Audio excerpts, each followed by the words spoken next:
ससुररिया होली में रहते उदास पिचकारिया। ओह माय गॉड, मैं आऊंगी ना। फगुआ में छोड़ी चली जमी ससुररिया होली में रहते उदास पिचकारिया। ऐसा क्या? चढ़लवानी सुनेंगे रहनी अपन पियावे बजा के लुटइंगे।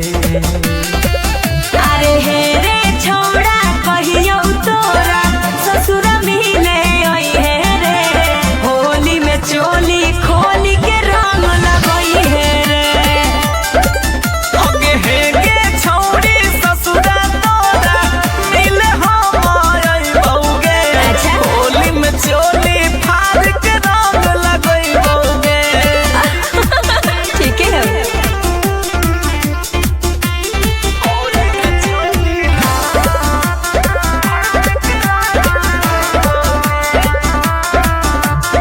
लगा हो डरवा है गेला भरवा क्यों? होली में दे मां पिटाई गे। काहेले टेंशन ले ही रे जानू, कहबै हा कई हमर भाई रे। लगा हो डरवा है गेला भरवा होली में दे मां पिटाई गे।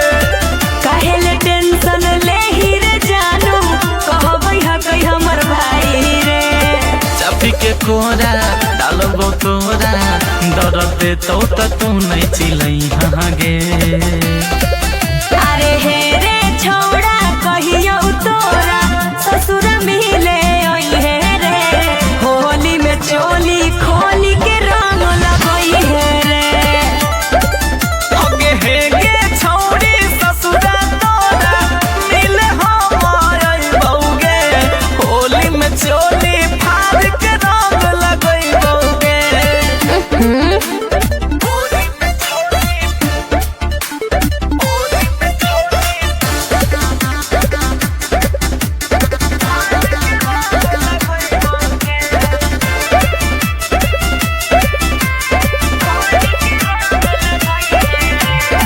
होली में हाला हो तो मोहाला जदी जैतौ जान गे। नीरज गांधी लाल काहे हो वही परेशान रे। होली में हाला हो तो मोहाला जदी जैतौ जान गे।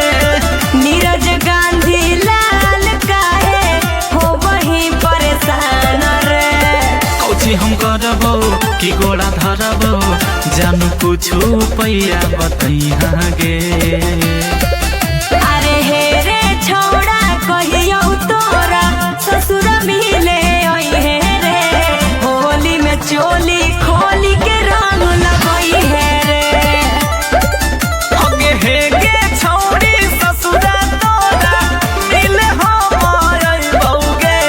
होली में चोली फाड़ के रंग लगई बौगे। ओह माय गॉड, मैं आऊंगी ना।